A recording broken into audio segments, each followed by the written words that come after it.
Dito sa Japan ay kumakayod kami ng lampas sa oras.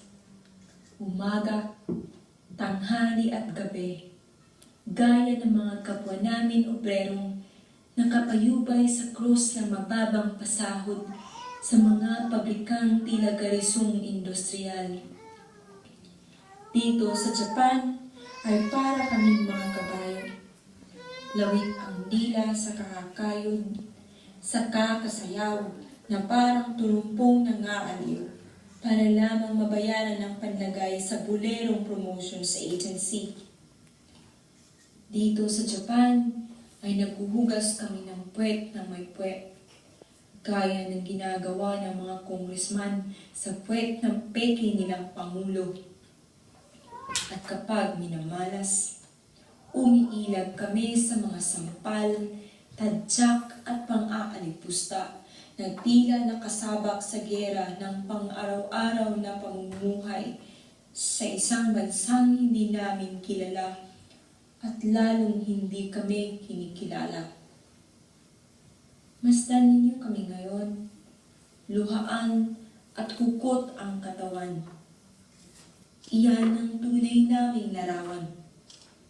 Di gaya ng litratong kumakain kami ng mga ubas na natanggap ninyo noong nagdaang Pasko.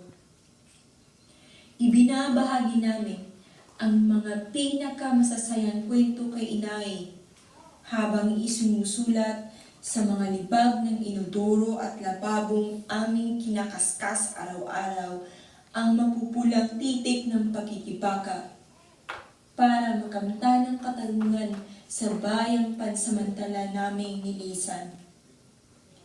Malamlam ang mga mata ng araw at laging nagbabadya ng pagluha ang langit tuwing kami ay magbabalik bayan at sasalubungin sa airport ng mga mahal sa buhay. Pasalubong namin ay inilimos na yen na habang pababa ng pababa ay dumalagdag din sa aming mga pasanin.